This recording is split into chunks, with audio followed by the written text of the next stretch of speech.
And hello, my name is Geno Samuel, and welcome back to Discographies, yes, where I'm taking a look into and thoroughly exploring every studio album release from prog rock band, Yes. So now, after their 1994 album, Talk, which is superb, but the reception was quite lackluster, the band changed management to Left Bank Management and got an offer from Castle Communications to record an album on its subsidiary label, Ascension Records, but only on the condition that the classic lineup including Steve Howe and Rick Wakeman returned. And after beginning talks of a classic guest reunion in 1995, the band got together for rehearsals for a live show that would be recorded and released as possibly a double album or two albums called Keys to Ascension. But then the label said that they wanted some original studio tracks mixed in there as well. So they went on to work on some new songs that would go on the album as well. The first time this lineup made music together since the failed drama sessions of 1979 and 1980. And this possibly marked a return to classic Yes, moving past the arguably poppy version of the 80s and early 90s. And by the way, I know this may look weird because I'm reviewing like 3 albums at once, but it's justified, you'll see it a bit later. The band performed and recorded both audio and video, 3 live shows at the Fremont Theater in San Luis Obispo in California, playing a set list comprising of their 70s standards like Roundabout, Starship Trooper, and even The Revealing from Tales, which Wakeman was alright with playing personally because he liked that one the best out of all the tracks on that album. The first Keys album, released in October 1996, consisted of 2 CDs featuring 7 tracks from the live show, which was about half the set list actually. It also included 2 fresh studio tracks tacked onto the end. Roger Dean came back to do this wonderful artwork, but again included both the bubbly and square Yes logograms. I'm like, just pick one already, please. What gives? I must say that their live renditions of their best songs from the 70s sound amazing, and honestly in many ways better than the album cuts. The band were in this magical era when they had built up enough skills and experience to perform the music with more elegance and technical prowess than ever before, and still weren't old enough to be lacking in the delivery. And the performances were still very strong, sharp, loud, and soft just when needed. And after you got into your 50s and beyond, your body starts to decay too much, so you can't play the stuff as well as before. You might get slower, more sloppy, you forget things. I mean, it's unfortunate, but it's something that happens to everyone. This record captured that magical era when I feel like everyone was pretty much at their peak. Wonderful. Most of the mixing of the live records was already completed when original co-producer and engineer Tom Fletcher had to leave the project due to other commitments. The studio tracks ended up being finalized by Billy Sherwood. So are these 2 new tracks anything to gawk at? Well, let's see. The first track, the nearly 10-minute long Be the One, starts off kind of suddenly with a fairly clean sounding guitar-led section that would eventually become the chorus. It's a sequence based around a simple 4-1-4-1 chord progression in a major key, and almost like a callback to their first album and Harold Land, this has this air of Lithuanian folk song to me. Now, first impressions of the mix. The drums sound quite weird. They have this artificial reverb slopped onto it that doesn't really gel well with the guitars leading this motif.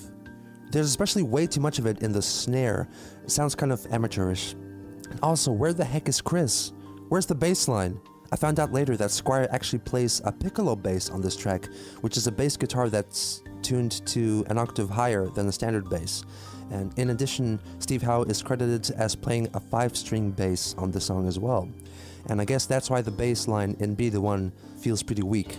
I can still faintly hear it, but compared to literally every Yes album that came before it, this just comes across as a pretty bland bass track. You know, that was one of the few things that you could always count on in any Yes lineup and album, that the bass would be full of body and soul and chunky as all hell. But not here. After some light, breathy synth flute runs from Wakeman, they ease into the verse section, so to speak. A very empty-sounding bit sustained by guitar harmonics and some occasional wind chimes. Then John begins singing.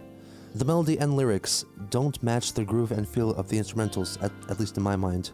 At parts there's just too many words crammed into a small space, and the lyrics are stuff like, "Never underestimate the loving," and it's lacking the old mysticism and phonic play of the olden days, and it doesn't even sound like a good regular love song lyrics either.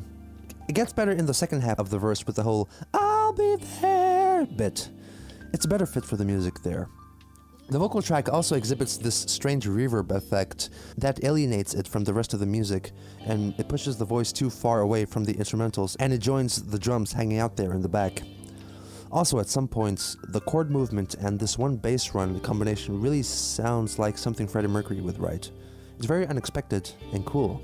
After a little stay in this bit, we jump into the chorus without much transition. An abrupt "Be the one! Be the one!" welcomes back the intro instrumentals. Even though I don't think he's credited as a musician, it feels like I can hear Billy Sherwood singing in the backing vocals here. There are so many overdubs and layers of guitar here, more than usual, when this lineup was just basically 5 people playing 5 parts in the studio. But here there are 2 or 3 coexisting guitar lines, while keyboards barely make their presence known. The bass too, probably because it's not Chris's regular equipment, doesn't add much body to the music. And the lyrics again, I'm not feeling it. There's something that doesn't feel all that right. Maybe the words were a rush job, like they had to have lyrics in order to call this a song. About 4 minutes in, the band launch into a new section with a double-time drum beat and a rising chord structure that's pretty intense. The melody is alright here. It's a pretty good match with the rest of the music, and delightfully overdriven guitar keeps the feeling going strong. I probably enjoy this section the most out of the entire song, and after about 2 minutes, they pop back into the chorus, with Wakeman making himself more prominent with increased use of synth flutes and organs. And then after a single run of that, they transition into yet another new theme that's pretty much all guitar-led, and it sounds awfully similar to the previous bit, the double-time cool motif, but this one is not all that memorable. Then they pop back into the chorus again. This whole structure of going from the chorus into these, you might say, little related sections that don't show up again in the song is dangerously close to unions I would have waited forever. At the end, they fall back to the opening verse sparse accompaniment a little bit to bring things back full circle in a way. So Be the One, well, let's just say that if it were on the Union album, it would not be the best track on the album, by a long shot. This is probably some of the worst mixing since Time and a Word, actually, but maybe we can work past this. The second and final studio track, on this album at least, is the 19-minute long epic That Is. What the hell is that title though? Jesus Christ, maybe they were going for something evocative of And You and I, maybe. It opens with nice and soft ethereal mid-90s chords on a synth choir that disappears very quickly and never to be seen again, taken over by a theme led by Steve Howe on classical guitar. It's not bad, but my favorite bit is this chord-based fingering, all consisting of descending and ascending triads. Beep beep beep boop boop beep beep boop boop beep beep boop boop beep boop beep beep beep boop boop beep. It's a really cool groove, and fortunately it reappears several times throughout the song. The bass that softly comes in the background is, like before, barely there. It sits uncomfortably low in the mix, and I mean, yeah, it's a quiet part, but there is a difference between playing soft while making your presence known and playing soft and accentuating that softness by lowering the volume of the instrument track in the mix. Some gentle percussion also enters the stage, adding a lot of interesting gentle color to the music. Then they gradually fade into the next portion of the song, about 3 minutes in, with a slow fade-in of a snare rhythm played by brushes in 7/8 time, and some of that classic John Anderson nonsense chanting, and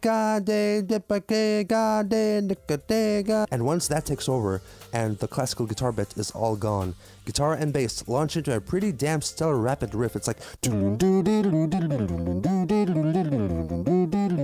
but I got a bit of a problem with the sound of it. The bass, for one, is nowhere near as pronounced as it should be given the style of this riff. It's simply just too soft sounding, and so is the guitar bit.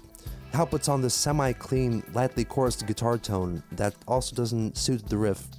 The vocals are equally as active and distinctive enough to be memorable. The lyrics in this one get really unexpectedly dark at times. From what I can gather, it sounds like John is singing about 2 women trying to survive while dealing with a drug addiction while one loses her baby, and I'm like, John, I would never have thought, wow.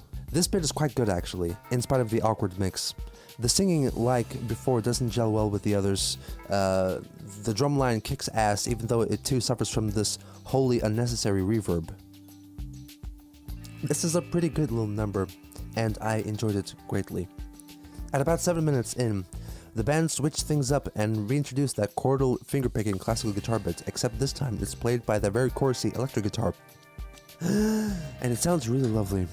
It goes through some variations over different chords, and then the music lands itself in a very odd-sounding, near goofy melody, accompanied by a bumbling low organ motif and semitones. It gets all unfocused and weird from here. Some major jarring mood swings from that Oompa Loompa organ to a rather funky Leslie guitar bit. Then they eventually get into the All in All section, which largely consists of John Anderson singing All in All, da da da da da da da da da da, this truly grating, monotonous melody that doesn't do anybody any, especially since the chords under it are so woefully bland. They eventually let that one go and fall back into the classical guitar riff from before, and almost do a reprise of the intro with that 7/8 snare pattern and Anderson chanting coming back, and they launch into that cool fast riff from long before. Wakeman wakes up and delivers a pretty solid organ solo. And this is honestly the first point in this track that you can really take notice of what Rick Wakeman is doing. He really doesn't do all that much of note in that is just some pretty basic chord keeping on soft pads mostly. The fast riff keeps going until the end, and a little bit before the big finish, Alan White plays this little run on the kick drum, and I guess they were aiming to emulate a huge bassy drum sound like timpani or taiko or something, but that part sounds like it was artificially made huge with compression, but it's so over-compressed that it's actually peaking, and it crackles in the mix. Like, really? Or is this just my earphones giving out? I'm not sure. I should have listened to this with other devices, but yeah, wow, okay. This whole mix really wasn't that good, and the song itself has some solid features musically, but there are a lot of not great moments too. You know, I won't review live albums, so I'll just say that the live portions of Keys to Ascension are fabulous. Please check them out. As for the two original tracks, I'ma rate them a 6 out of 10. Yes, a whole number this time. Yeah, they're just very okay, and not the triumphant return of classic Yes as some might have wanted.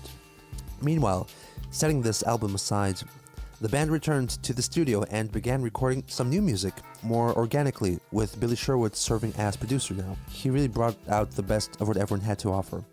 Rick Wakeman thought very highly of the new music they had made after the release of Keys, thinking that their stuff was light years ahead of the two tracks on Keys.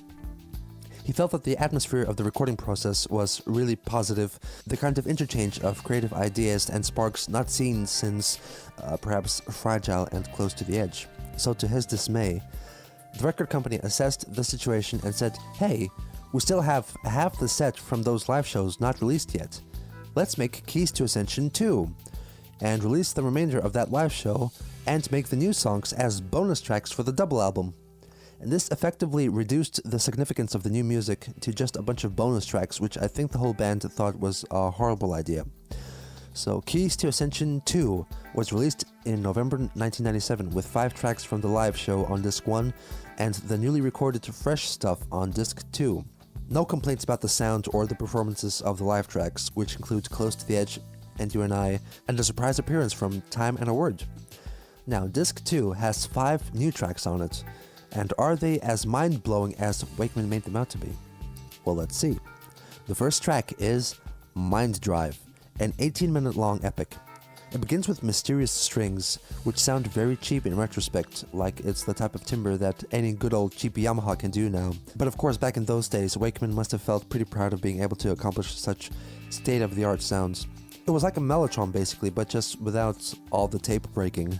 Steve comes in with some classical guitar noodling, and it's not bad.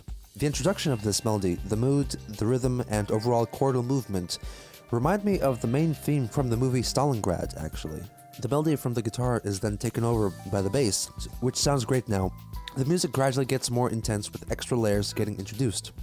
The guitar playing is pretty damn nice throughout, honestly. The music gets to a dramatic high point, which then cuts away to introduce the 7/4 rhythm that will repeat throughout the piece.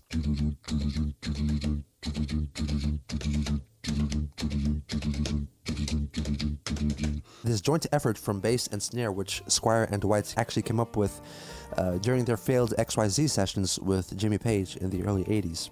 It's a very flat-sounding bass and snare, which perfectly complements the punchiness of the rhythm. A guitar and fake strings come in to accent the rhythm, giving off a demented tone to the music. Steve Howe, no surprise, shows up for some annoying noodling from electric guitar. This foreboding theme ascends to a peak which then leads right into the verse section, with John and Co singing the melody now on top of this menacing vibe. It kind of has a similar quality to Mars, the Bringer of War by Gustav Holst. The vocal line is intense and shouty, which matches the intensity of the instrumentals. It's a monotonous melody, but it works here. There are some questionable reverb cutoff bits that try to emulate that effect pulled off in 90125. Then this motif then takes a rest, and a new section filled with dreamy 80s keys and acoustic guitar shows up. The singing melody line is really beautiful. And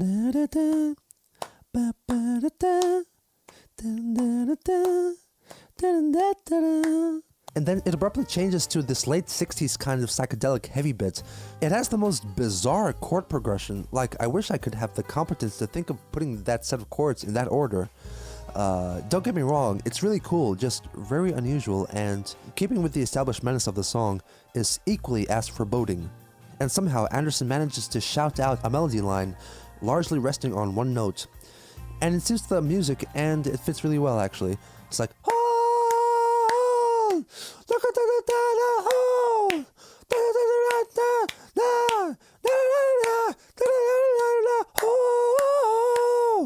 Then after that brief stay here, we go back to the soft acoustic bit, now with full band, and it's quite an enjoyable switchover. Then back into the unsettling chord progression we go. It's almost like this little verse, chorus is a song within a song. It goes on for quite a while back and forth, but the arrangement is different every time and makes it an enjoyable listen. It finally concludes at about 8.5 minutes in, and the song transitions to a soft classical guitar bit, accompanied by a balalaika-like strumming. It's a variation based on the opening Stalingrad-like theme, and the vocal melody that comes in here is okay, but just slightly dodgy vocals maybe. John sounds a bit tired. At around 11 minutes, a very fast flangery hi-hat rhythm reintroduces the full band, and they go into a high octane mode. Everything feels very right here, very rich, very yes. There's a close to the edge like organ solo, and overall this bit feels like a recalling to earlier days and earlier albums like Close to the Edge and Fragile.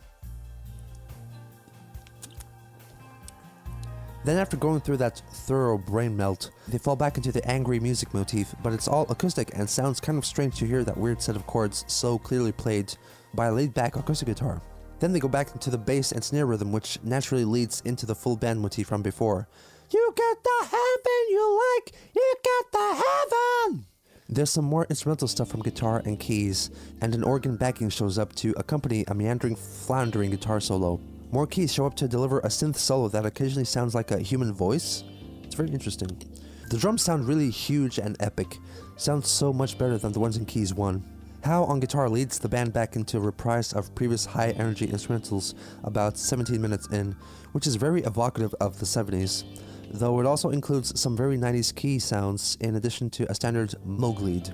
At the climax, a held synth chord falls down, and the mood gets all dark and bassy. Then from out of nowhere, tinkly keys fade in to play an odd circus-like melody that reminds me too much of Circus of Heaven off Tornado.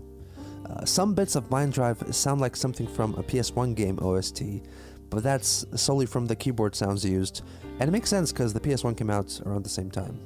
I feel those timbres date the recording negatively, but who was to know how would the keyboard technology develop in the future? All things considered though, it's a pretty strong track. Next track is Footprints, which opens with a pretty weak a cappella bit. My eyes see the coming revolution. My eyes see the glory of the world. It's weak because there are only 3 voices in here, John, Chris, and Steve. And Steve, for one, isn't a strong singer, and this was a big step down after Trevor Rabin. Also, the fact that there are no overdubs, no multi-tracking, make this a very lackluster sounding bit compared with the grandiose harmonies of Yes West, and the Talk album especially. They soon get out of that one and transition to a surprisingly cool beat, and reminds me a little bit of Toto. There's overlapping vocals from Steve and Chris doing harmony, and John singing the lead. Interesting technique despite the melody sounding weak. The bass sounds amazing here and leads the main riff for a bit. Then they lead right back into a cool 5/4 section that has a better melody. Wakeman goes from playing chords in the back to a very 70s mogy solo. Then the music gets all vacant and really sparse accompaniment. This whole section is filled with drum fills. Then the band goes through all the previous themes again, creating a very epic feel. Chris uses 5-string bass on this track, or maybe it's Steve, so his bass gets super filthy. Hal does a pretty slidey guitar solo that's not that great. It ends with a very folksy rendition filled with acoustic guitars and harmonica of My Eyes theme, and a DX7 sounding synth, bringing this 9-minute something track to a close. It's a bit messy, some bits are cool, and lots aren't. It just feels kind of insignificant. Mind Drive was a whole lot better. This is followed by Bring Me to the Power. Starts off with electric guitar harmonics, evocative of the beginning of And You and I, perhaps. There are some bits on this album where the music gets really quiet and empty, like here, and it feels very sterile in its emptiness. Like there's no air in the silence. Like, was this recorded digitally? Maybe that would explain it. It feels like there's something missing, though it's not a lack of instrumentation, but rather a lack of atmosphere. And that's what was lost with the transition from analog to digital, is the loss of the invisible human touch and spirit. Anyway, the full band pops in after a little while. The verse section, like the one in Footprints, is similarly very funky, while the keys, guitar, and bass are more active. The drum beat is tastefully straight, creating a great rhythmically contrasting feel. The main melody line is kind of weak and monotonous, which seems to be a plague throughout the whole album. The tempo slows down and gets all largely acoustic from the chorus, which is significantly better than the verse. It's really lovely. If they don't give us the keys, how are we supposed to get ready? If they don't give us the keys, how are we to survive?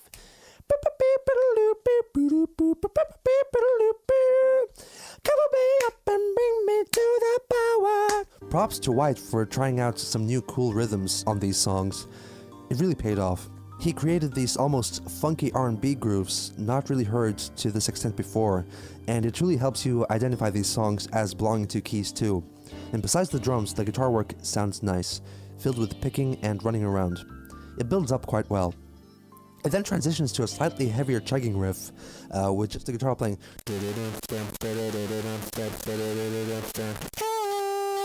It's slow burner for sure. The band come in slowly one by one, and for a while the beat carries on with no hi-hat. Very cool. There's this bit in the backing vocals where John goes, and it legit sounds like Trevor Rabin. Huh. It's a bit odd, but interesting.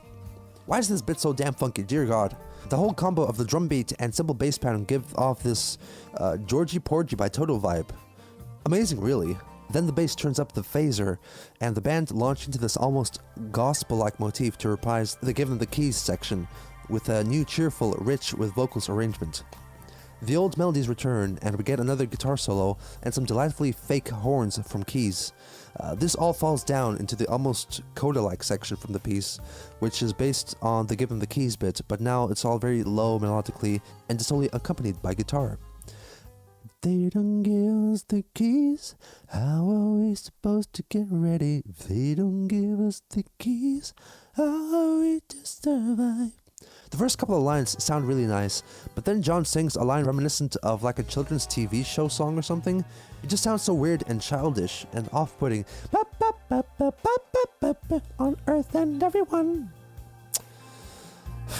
Anyway, they go back into the first funky theme again, and the whole thing ends with cool runs from the whole band. This is probably the second strongest track on the album after Mind Drive. It's not bad, but it's got some dodgy tunes though. Next is Children of Light, which opens with a shitty a cappella bit. Dear God. I'm sorry for using such filthy language, but I cannot stress enough how unbearably shitty this opening is. The lyrics are bad enough as it is. Basically, the whole lyrical content of this song is just one big convoluted can't we all just get along. The opening 8 lines are sung by the 3 singers of this group, like in Footprints. There's no multi-tracking, and it's just Squire, Anderson, and Howe singing in 3-part harmony, and it sounds so weak and sloppy. Furthermore, the third line in this bit, equal rights for equal people. For some dumbfounding reason, they let go of the established rhythm and flow of the melody, so it's like, equal rights for equal people. Like, why'd you do that? I mean, it would still sound cheesy and cringy as all heck, but at least it wouldn't come off as incompetent and stupid. Anyway, this leads into a fairly easygoing full band arrangement that has this sunny quality to it. A synth piano and electric sitar make an appearance here and further contributes to the bright friendliness of the music. The chorus that goes, "Children of light," it's okay. The melody is alright and the chords are cool. There's lots of reverse effects going on here as well. It's quite rich in texture. It's not very yes, but it's pretty nice to listen to. Shame that the vocal line in the verses is based off that starting a cappella bit. Admittedly, it does sound a bit better when it's lying on top of the instrumentals, instead of just looking all goofy on its own in the beginning. Then it all slows down and calms down, and the song descends into a silent talking / Heart of the Sunrise type string chords, playing in a mystic, free rhythm. Steve Howe delivers the main, very slow melody on his steel guitar. It's not all that great. I know, it's just something about his delivery that irks me. It's more clear here what it is that he misses notes, he overshoots them and ends up sounding really sloppy.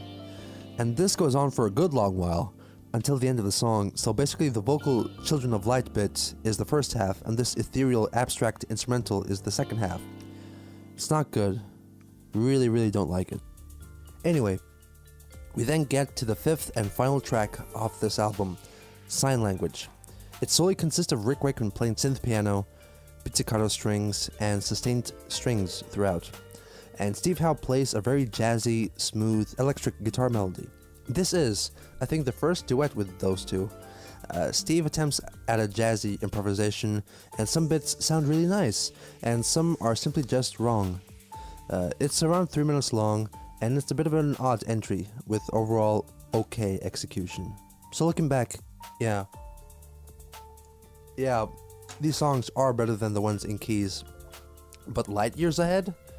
Light years ahead. I wouldn't go that far, and I would place this pretty confidently as a pretty lopsided contribution from the classic lineup. My biggest issues are with the singing, the lyrics, and the melody. It feels really lazy and low effort in places, and gets very monotonous too. It worked well with Mind Drive, but that's about it.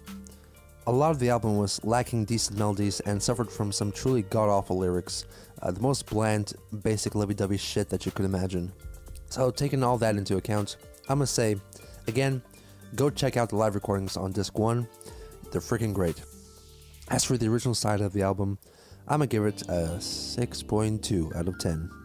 So as I mentioned before, Keys to Ascension 2 was released in November 1997, and indeed, like Wakeman feared, it didn't make much of an impact, and the new songs he was so fond of went relatively unnoticed. They had planned to do a world tour, hoping to play the new tracks on it, but Wakeman abruptly had to leave the band again, and the tour was called off, and the new songs were sort of forgotten. They did perform Mind Drive and a snippet of Footprints on their 35th anniversary tour, and they were recorded for the songs from Tsonga's live release. So sometime after, the record label decided to put together all the studio tracks from Keys 1 and Keys 2 and make it into a whole album. It was called Keystudio, and it was released in May 2001, long after this whole deal lost relevance. The only difference as far as I'm aware is Children of Light, which on Keystudio was renamed to Children of the Light, which I don't get why. Also, the intro was replaced with a keyboard instrumental instead of that horrible a cappella bit. So the story goes, Billy Sherwood wanted an intro for the song, and he rewinded the tape back an undisclosed amount, and told Rick to just play what he felt like doing, not minding the timing or how long he had until the band showed up in the playback. So he began playing these big chords on a very fake sounding orchestral patch, and when he reached the final natural chords and reached a conclusion in the music, the rest of the band came in on the tape. And it was timed so perfectly, and it was a real magical experience. And this was the way it was supposed to be from the original recording sessions, but for some reason that intro was replaced by that a cappella verse instead.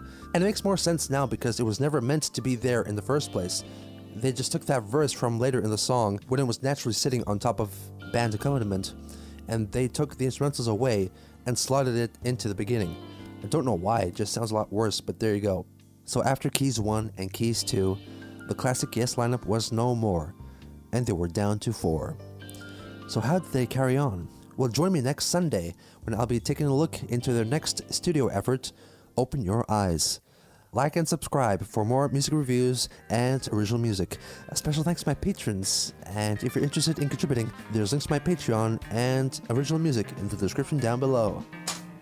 Thanks again. See you around.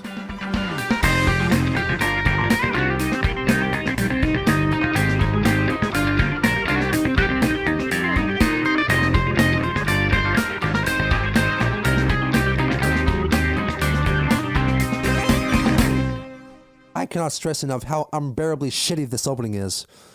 It's gonna be fun. It's gonna be fun.